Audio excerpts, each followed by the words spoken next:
All right, I promised you a great question, and this one will really get you thinking.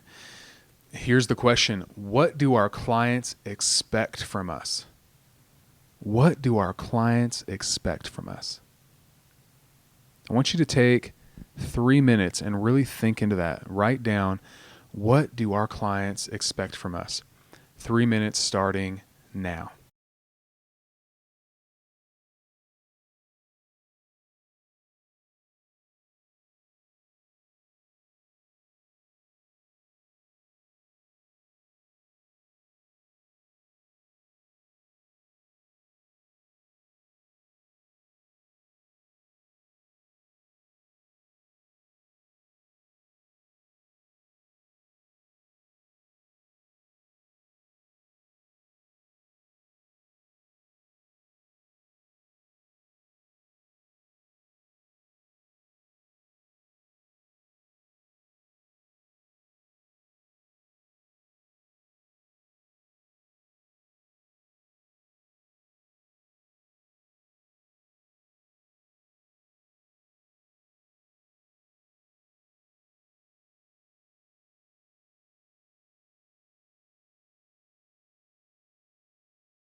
I hope you came up with a great list of items that your clients want from you. What have your clients wanted from you in the past, right? And some of them want us to be brief, direct. Some of us want us to be to listen to their stories. Others maybe want us to move faster than normal. Others might want us to give all the details. Others want us to talk about the results, and still others want us to be a friend, and just kind of like let them know that we're friendly, we're trustworthy, and there's so many things that our clients want from us. And the answer to that question, if we were going to sum it up in one answer, it would be different styles, different people want different things, right? Different clients want different outcomes from us. And that's why it's so important that we learn these buying styles so that we can give them what they need. We can check the box that they need to check before they feel comfortable making a decision. Everybody has a different set of boxes that need to be checked. Some need you to come across as extremely competent. Others need to know that they're going to have fun in the process. Okay. So different clients want different things from us. And that's why we have to take our time and learn these different styles. And so that's what we're going to jump into here in a moment, just to highlight it or give a little overview of it. We're going to talk about increasing sales with clients by recognizing their buying style. Just as there's DISC, sales styles, there's DISC buying styles. So how do we recognize these styles? Let me give you a brief overview. We can kind of break people down, and I have a handout for you called the DISC buying style guide, or DISC style guide, and it has this information on there. And you can do a quick 3-step process of determining what style buyer you have in front of you. Are they fast-paced and outspoken, or are they cautious and reflective? Are they questioning and skeptical, or are they accepting and warm?